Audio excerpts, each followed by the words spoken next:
Boa noite, irmãos.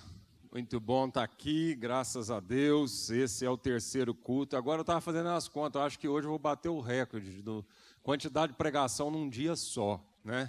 Então, porque ainda tem mais um depois, não é isso? Graças a Deus. Mas é bom porque a gente vai, né, melhorando, cada pregação vai aperfeiçoando, graças a Deus. Muito bom estar aqui. Eu vim sozinho, a Roberta não pôde vir, e somos pais de 3 filhos muito queridos, a Larissa, o João e o Luiz Felipe, ficaram lá em Goiânia, né? Mas é sempre muito bom voltar nessa congregação, onde eu casei aqui. Era um pouquinho diferente do que é aqui hoje, mas quem se lembra dessa... Deixa eu ver, vou fazer uma enquete aqui. Tem alguém aqui da década de 90 dessa congregação aqui? Levanta a mão. Aí, tem alguns remanescentes aqui dessa época, né? De 90.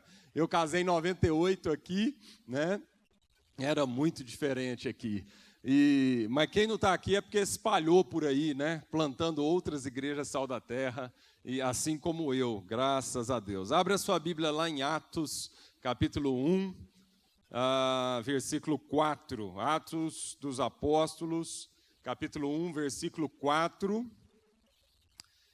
Na verdade, nós estamos começando essa série, o Arraial dos Santos, e o texto base da série toda é Atos 2:42, um texto bem conhecido, né, de todos nós, que dizia que o texto diz: eles perseveravam na doutrina dos apóstolos, na comunhão, no partir do pão e nas orações. Então, durante esse domingo, os próximos 2 domingos, nós vamos estar falando sobre isso aqui, né?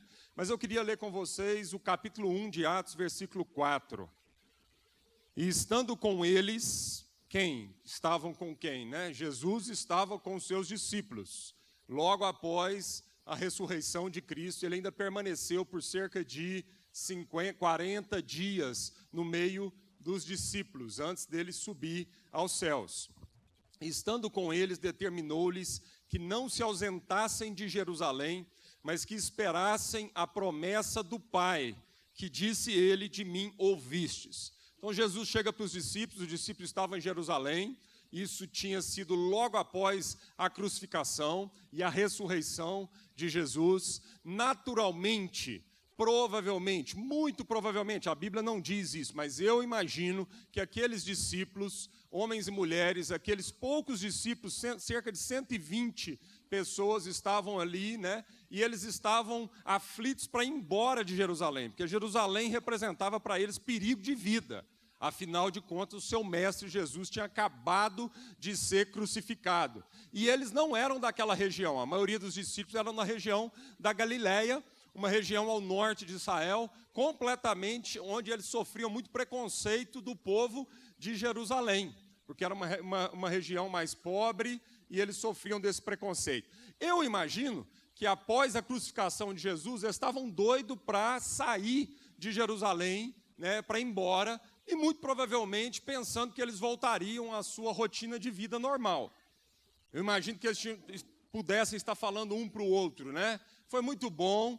Caminhamos 3 anos e meio com Jesus, vimos milagres, vimos prodígio, vimos curas, ouvimos palavras maravilhosas, ensinamentos maravilhosos, tivemos uma experiência de vida tremenda com Jesus, mas ele morreu e agora ele está indo embora, largando a gente aqui. Então, vamos embora voltar para nossas casas, voltar para nossas rotinas, nossos barcos de pescas, né? Porque a experiência foi boa, mas a vida tem que continuar, né? E eu imagino que deveria estar passando esse tipo de sentimento no coração dos discípulos. Por isso, Jesus, quando encontra com eles, fala para eles assim: vocês precisam esperar em Jerusalém. Vocês precisam esperar em Jerusalém.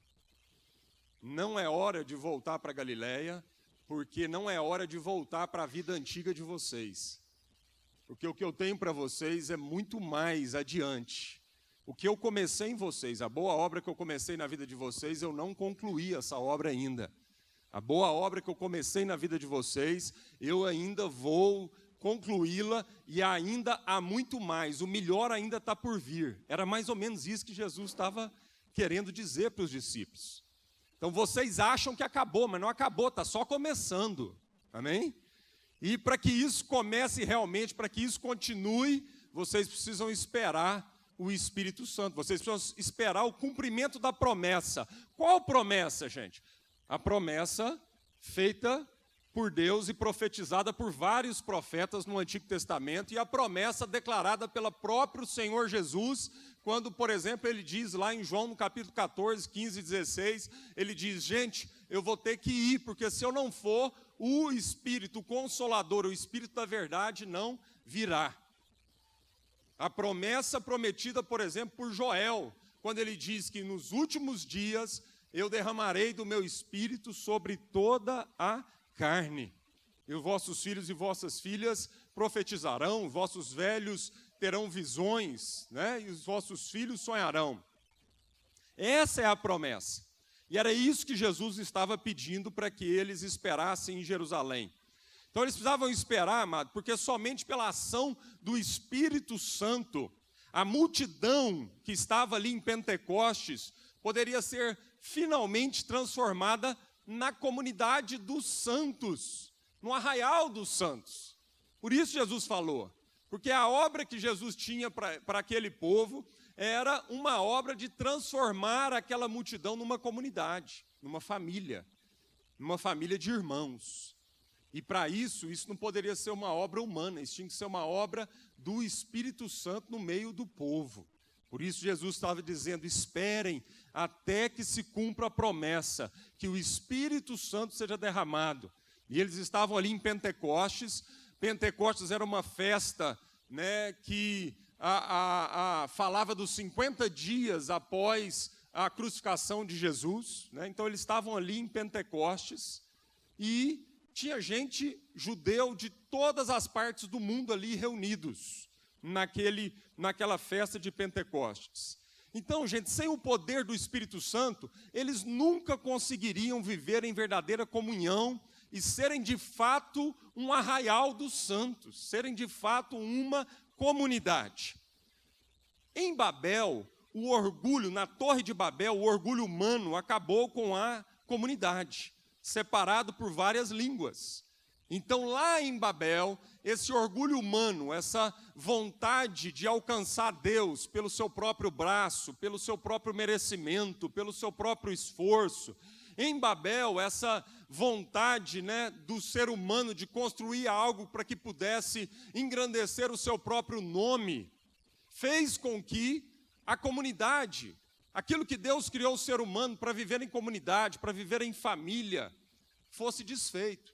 E a palavra de Deus diz que consequência de Babel é que Deus permitiu com que várias línguas, né, viessem ali. E aí, em Babel, marido já não conseguia entender mais esposa, esposa já não conseguia mais entender marido, pai já não entendia filho, filho não entendia pai, irmão já não entendia irmão, amigo já não conseguia mais entender amigo.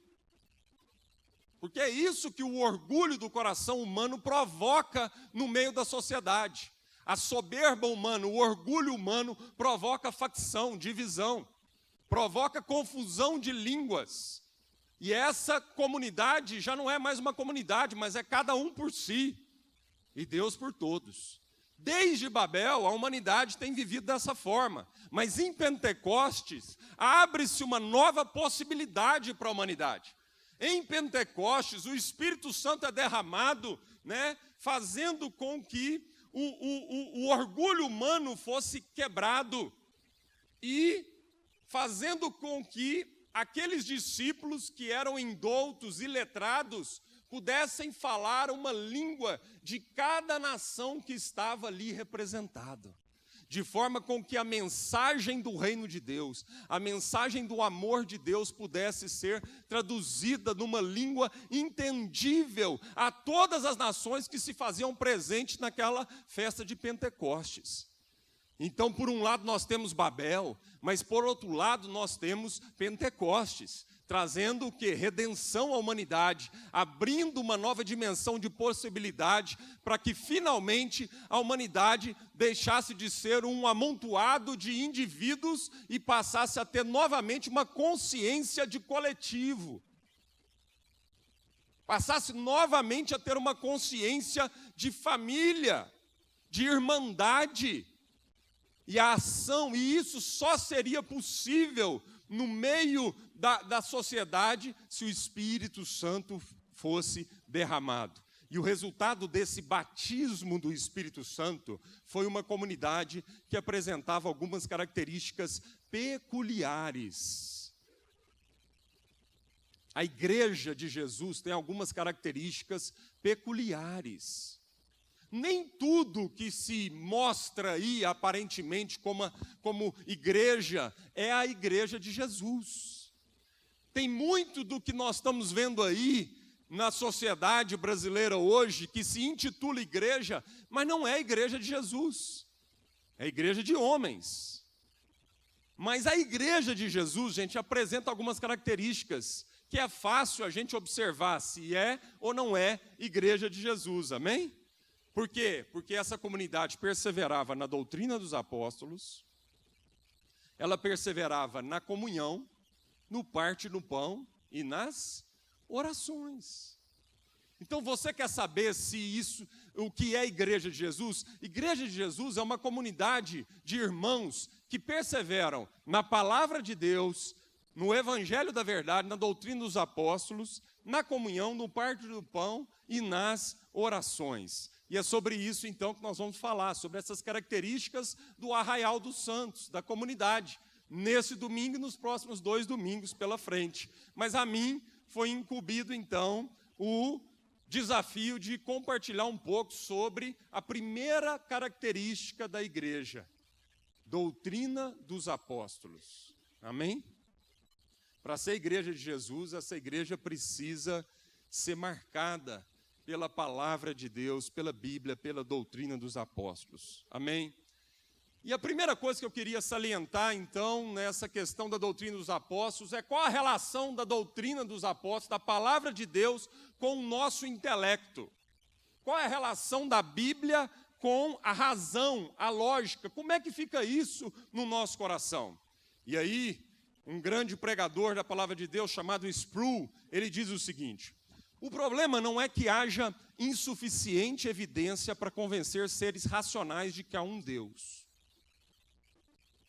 Ele está dizendo, o problema não é que haja insuficiência de evidências para que a gente consiga provar para seres racionais de que existe um Deus. Não falta evidências de Deus. A Bíblia fala que a natureza revela a glória de Deus, amém? Bastava a gente olhar para a natureza, bastava a gente olhar para um pôr do sol, para um nascer do sol, bastava a gente olhar para as leis da natureza e a gente vai percebendo que Deus tem que existir. Que por trás dessa natureza tão perfeita, tão gloriosa, tão diversa, tão maravilhosa, precisava haver um criador disso tudo. Então ele está dizendo, o Sproul está dizendo, o problema não é que haja insuficiente evidência para convencer seres racionais de que há um Deus, mas que os seres racionais têm uma natural hostilidade para com o ser de Deus. Esse é o problema. O problema não é falta de evidência para se crer em Deus. O problema é que, naturalmente, desde o pecado, a raça humana tem uma hostilidade natural para as coisas de Deus. Esse é o problema. A própria Bíblia nos ensina que o Deus deste século cegou os entendimentos dos incrédulos, para que lhes não resplandeça a luz do Evangelho da glória de Cristo, que é a imagem de Deus. A Bíblia diz que o Deus desse século, quem é o Deus desse século? Quem é o Deus desse século, gente?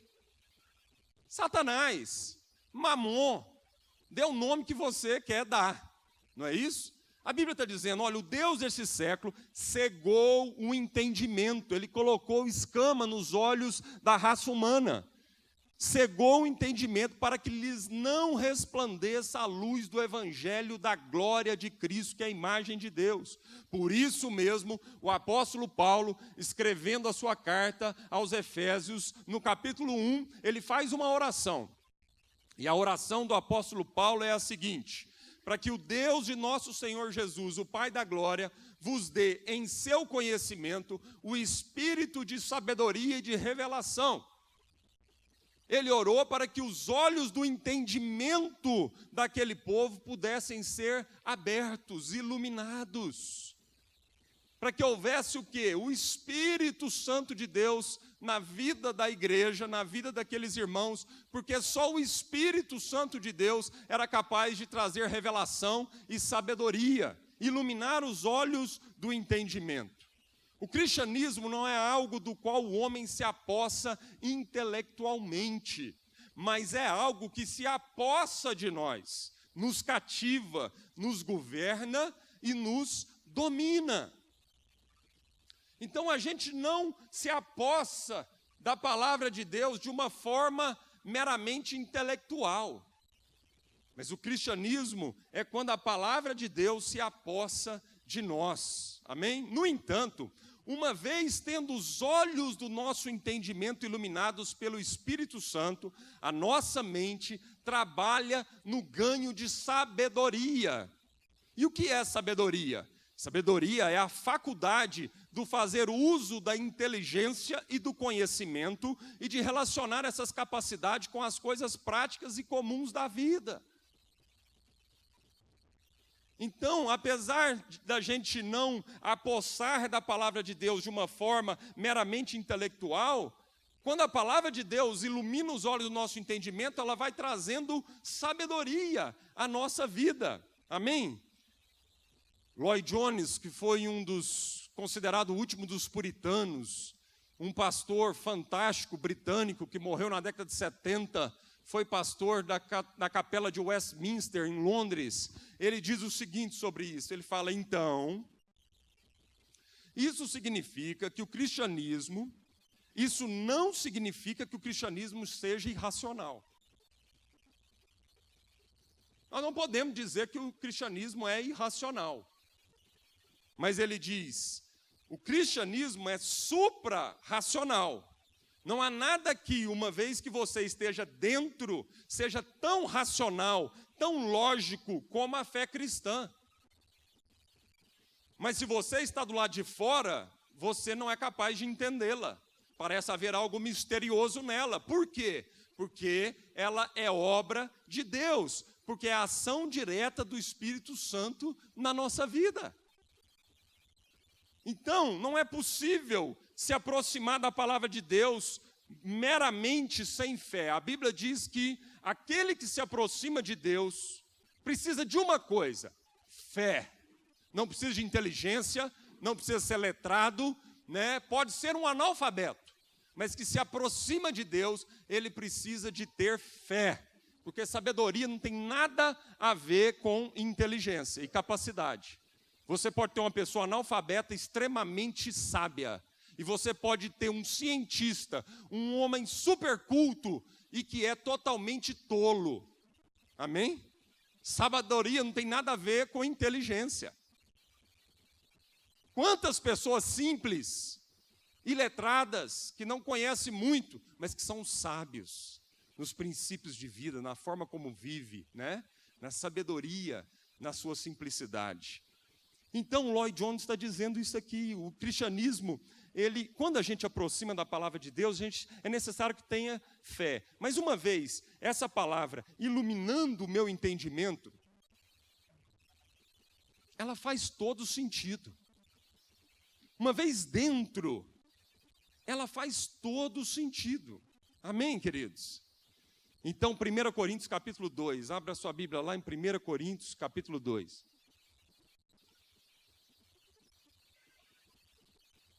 Presta atenção. O que nós vamos ler aqui são palavras do apóstolo Paulo a uma igreja, a igreja de Corinto. Corinto era uma igreja na região da Grécia.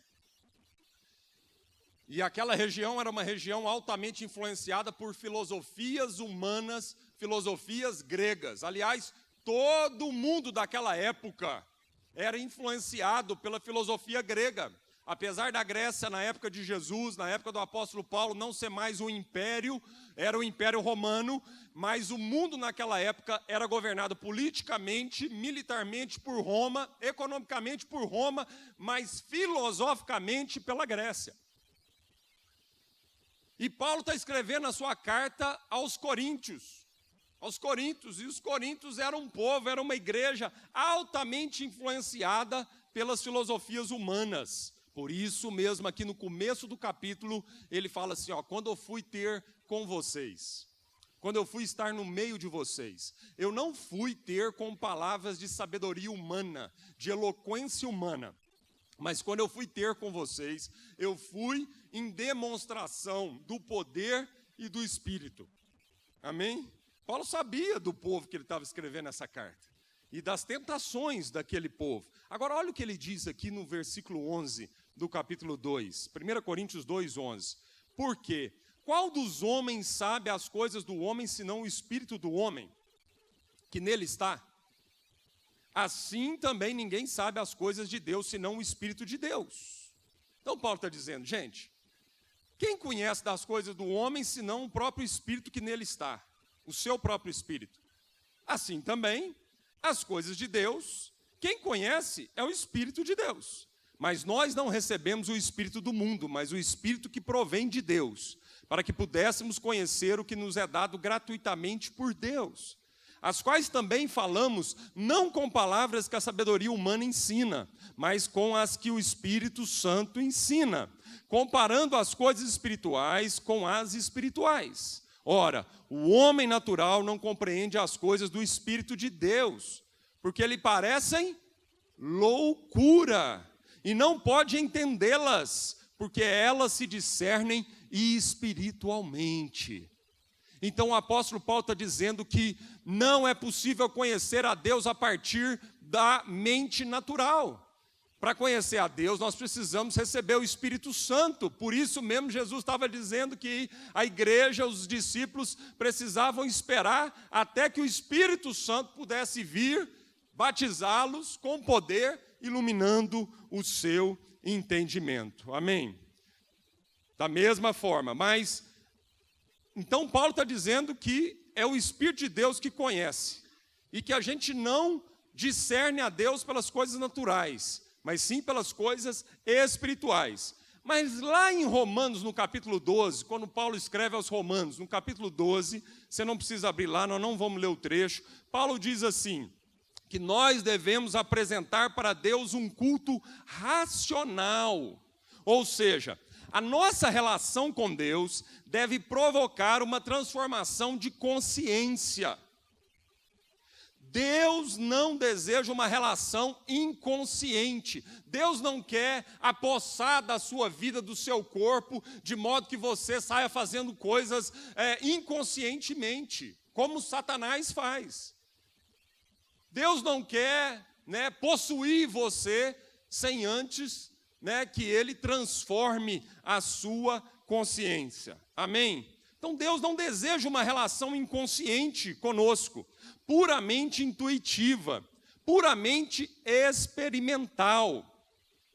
Fomos criados por Deus como seres racionais, dotados de consciência de quem somos e qual o propósito de nossa vida. Portanto, o cristão não deve ser uma pessoa destituída de sabedoria, de raciocínios. Paulo, escrevendo aos Romanos, diz que nós devemos apresentar um culto a Deus racional. Não é um culto meramente místico, não é um culto, de arrepios e de frições, não. É um culto fruto de uma consciência transformadora, uma consciência de quem Deus é e uma consciência de quem eu sou. Então, apesar da gente, precisar do Espírito Santo para entrar no reino de Deus e ter os olhos do entendimento iluminados, Deus quer transformar, a nossa consciência, para que a gente possa, de uma forma racional, cultuar a Deus. Amém? Uma vez o nosso saudoso Suassuna, quem já ouviu o Suassuna aqui falar? Então, o nosso saudoso Suassuna, uma vez perguntaram para ele assim, escuta, o senhor acredita mesmo no criacionismo? O senhor não acredita na evolução, no darwinismo? O senhor acredita em criacionismo? É isso mesmo? E a resposta dele foi brilhante, simples e brilhante.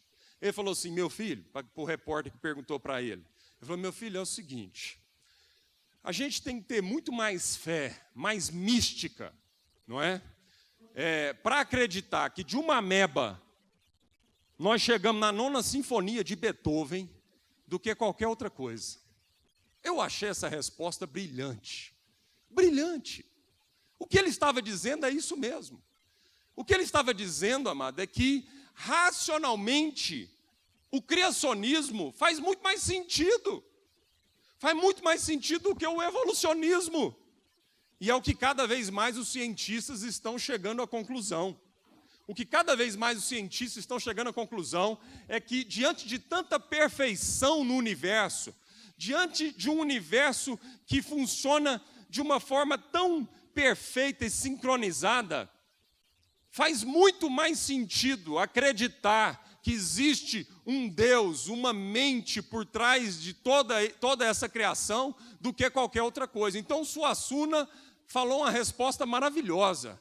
Ele diz o seguinte, sujeito tem que ter muito mais mística para acreditar que houve uma evolução da ameba e que agora nós chegamos num ser humano capaz de compor uma coisa fantástica como a 9ª Sinfonia de Beethoven do que qualquer outra coisa, não é? Aliás, gente, muitos grandes cientistas no mundo são cristãos, foram cristãos. Muitos grandes cientistas tiveram a palavra de Deus, a doutrina dos apóstolos, como referência na sua vida, amém, mano? A gente acha que fé não tem nada a ver com razão, a gente acha, né, que a razão, ela desqualifica a fé, e que a fé desqualifica a razão. Não! Isso não é verdade. Robert Boyle, considerado o fundador da química moderna no século XVII, responsável pela lei de Boyle. Quem é da área aqui química vai lembrar um pouquinho, quem está fazendo cursinho vai lembrar da lei de Boyle, não é isso? Presta atenção, Boyle era um cristão fervoroso, aprendeu grego e hebraico. Sabe para que ele aprendeu grego e hebraico? Porque ele amava tanto a doutrina dos apóstolos, ele amava tanto a Bíblia, que ele queria ler a Bíblia nos originais da Bíblia. Ele aprendeu grego e hebraico para poder ler os originais da Bíblia, a língua original com que a Bíblia foi escrita, viu? Isaac Newton, um inglês, talvez uma das mentes mais brilhantes que já pisou na face da terra, né? Estudante lá, professor da Universidade de Cambridge, na Inglaterra, no século XVIII. Presta atenção o que Isaac Newton diz. Ele fala assim, a maravilhosa disposição e harmonia do universo só pode ter tido origem segundo o plano de um ser que tudo sabe e tudo pode. Isso fica sendo a minha última e mais elevada descoberta. Isaac Newton. Isaac Newton diz, a minha última e mais brilhante, mais elevada descoberta é entender que a maravilhosa disposição e harmonia do universo só pode ter tido origem segundo o plano de um ser que tudo sabe e que tudo pode. Sabe o que mais Isaac Newton diz? A gravidade. Isaac Newton foi o homem que fez a lei da gravidade, não é isso? Fez não, ele só descobriu o que Deus fez, porque quem fez a gravidade foi Deus. Ele só conseguiu botar isso numa equação, não é isso? A gravidade explica os movimentos dos planetas, mas não pode explicar quem colocou os planetas em movimento. Deus governa todas as coisas e sabe tudo o que é ou que pode ser feito. Quer ver outro grande cientista? Galileu Galilei. Sabe o que ele diz? A matemática é o alfabeto com o qual Deus escreveu o universo. Quer ver mais o que ele diz? A ciência humana de maneira nenhuma nega a existência de Deus. Isso é Galileu que diz, mano. Um cientista, talvez um dos grandes cientistas no mundo, né, que já existiu. A ciência humana de maneira nenhuma nega a existência de Deus. Quando considero quantas e quão maravilhosas coisas o homem compreende, pesquisa e consegue realizar, então reconheço claramente que o espírito humano é obra de Deus e a mais notável obra de Deus. E nós podíamos aqui ter uma lista imensa de cientistas, de antigamente e de hoje, que creem na palavra de Deus, que creem na doutrina dos apóstolos e que tiveram a palavra de Deus como base e fundamento para todas as suas descobertas. Amém, queridos? Uma vez iluminados pelo Espírito Santo, a única coisa que faz sentido é a palavra de Deus. Estou me lembrando aqui daquele filme da Mente Brilhante. Quem assistiu Mente Brilhante aqui? Um filme antigo? Ganhou o Oscar? Eu acho que ganhou, né?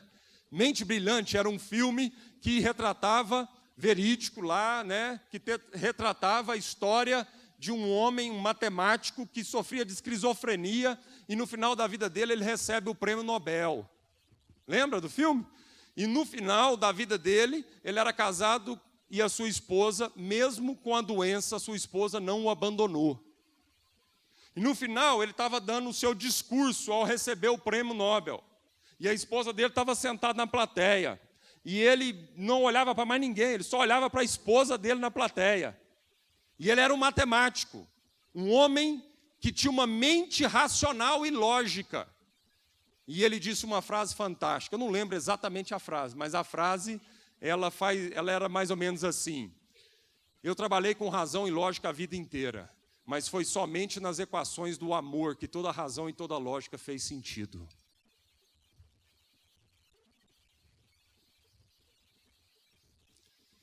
É somente nas misteriosas equações do amor que toda lógica e toda razão faz sentido. Nada faz sentido fora dessa palavra.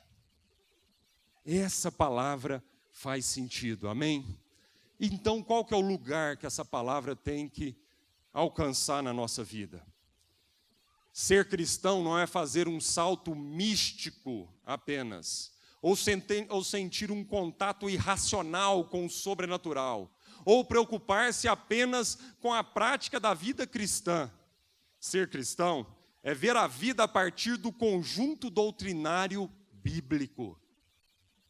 Ser cristão é ver tudo na vida a partir desse prisma, a partir dessa lente, da cosmovisão cristã, bíblica. E é isso que todo cristão tem que ver. Todo cristão tem os olhos iluminados, abertos, para enxergar a vida a partir da palavra de Deus. Amém? O cristão é alguém que vive sob a luz da doutrina, avalia suas experiências pela doutrina, vê sentido no que faz por causa da doutrina dos apóstolos e não espera que suas afeições se elevem sem que, em primeiro lugar, a mente tenha sido esclarecida pela doutrina dos apóstolos, ou seja, ele vê a vida através das lentes do Evangelho do Senhor Jesus Cristo. Isso é ser cristão. Por isso mesmo Jesus disse o seguinte: se vocês permanecerem nessa palavra, vocês serão meus discípulos, vocês então conhecerão a verdade, e a verdade vos libertará.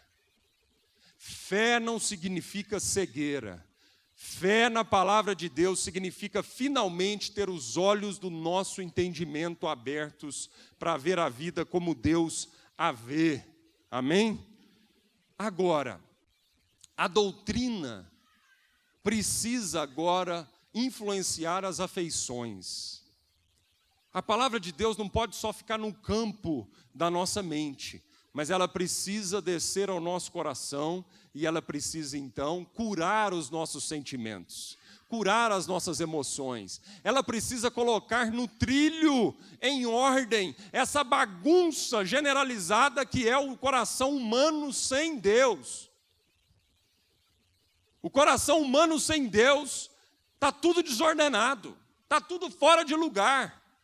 O coração humano sem Deus é conduzido pelas suas emoções, é traído pelas suas emoções.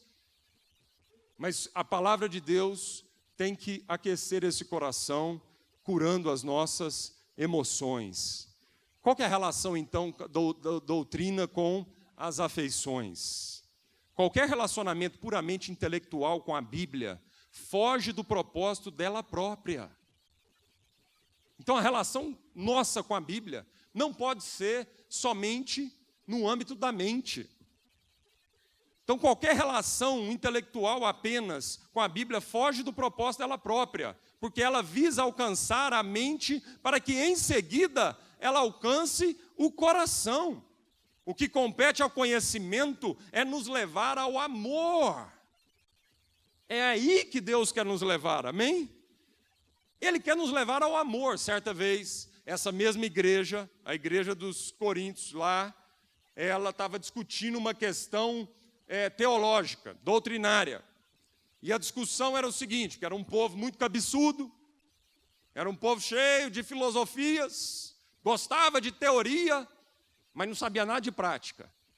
E eles estavam discutindo lá, e a discussão era o seguinte: pode ou não pode comer comida sacrificada a ídolos? Essa era a discussão ali, no capítulo 8 de 1 Coríntios. Sabe qual foi a resposta de Paulo para essa igreja que estava discutindo ali? A resposta de Paulo foi o seguinte: meus irmãos, intelecto demais, sabedoria demais, ciência demais, incha, vira tudo cabeçudo. Mas a única coisa que edifica é o amor. Vai lá, está escrito lá. Se você for ler isso lá, ele fala: a ciência incha, mas o amor edifica, o amor constrói. Amém? Então, a emoção é uma parte vital da fé cristã.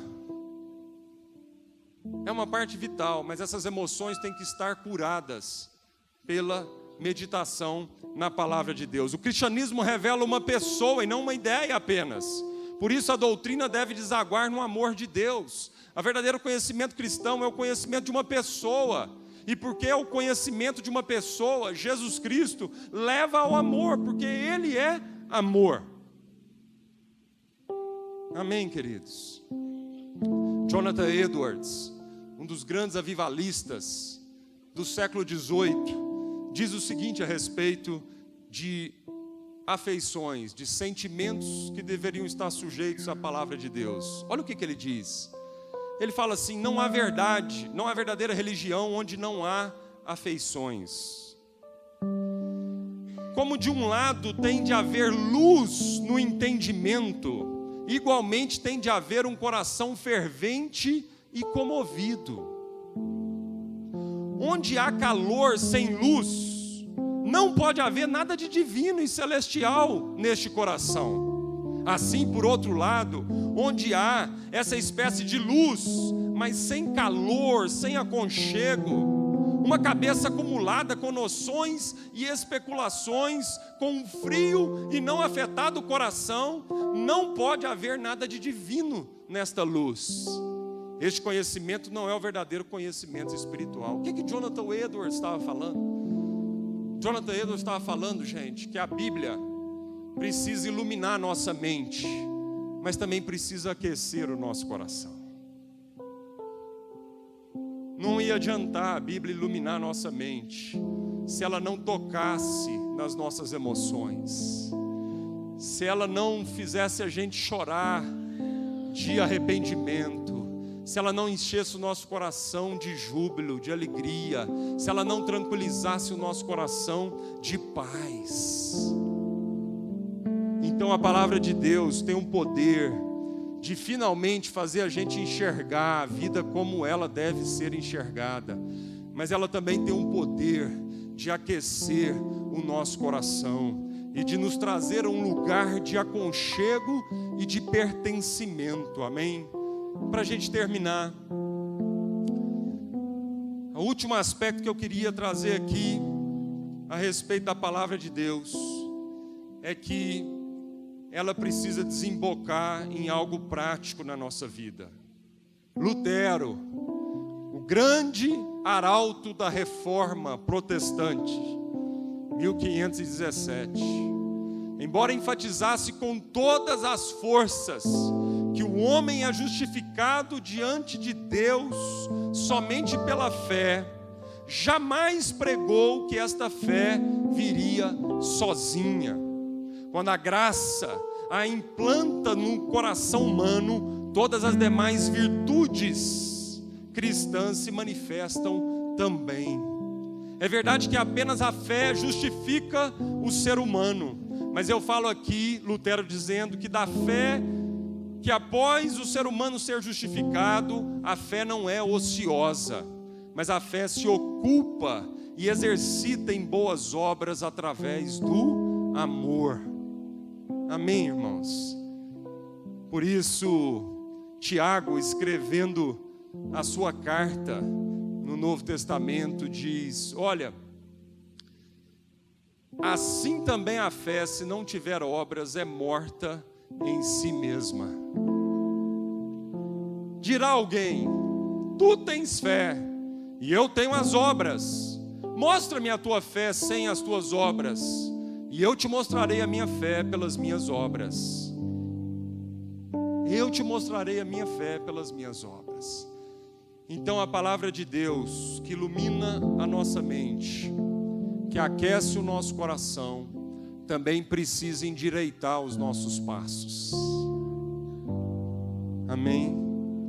A palavra de Deus, que ilumina minha mente, que aquece o meu coração, precisa de uma vez por todas corrigir os meus passos. Ela precisa mudar os meus hábitos. Ela precisa transformar a minha conduta. Ela precisa, nós precisamos de coerência com essa palavra. Amém, irmãos? Em nome de Jesus. Um último texto bíblico que eu queria deixar para concluir essa mensagem. Quando Josué, lá no Antigo Testamento, após a morte de Moisés, quando Josué foi assumir a liderança do povo de Israel no deserto, Deus deixou um segredo de sucesso para Josué, uma única coisa. Deus fala assim: Josué, ser forte e corajoso, tenha bom ânimo, medita nesse livro de dia e de noite, não desvie dele nem para a esquerda nem para a direita. Tenha cuidado na sua vida de fazer conforme tudo o que esse livro manda você fazer. Se você fizer dessa forma, Josué, você será bem sucedido em tudo que você fizer na sua vida. Amém, irmãos? O mundo tem conceitos de sucesso, e o mundo tem bombardeado a sua vida 24 horas por dia, dizendo para você o que é ser uma pessoa bem-sucedida. Presta atenção, amado, porque esses conceitos de sucesso não tem nada a ver com o conceito de sucesso da palavra de Deus. Leia a palavra de Deus, medita nela dia e noite. Tenha cuidado de fazer tudo conforme está escrito nesse livro, e você tem a garantia por Deus, dada por Deus, que você vai ser uma pessoa bem-sucedida. Você vai ter uma família bem-sucedida.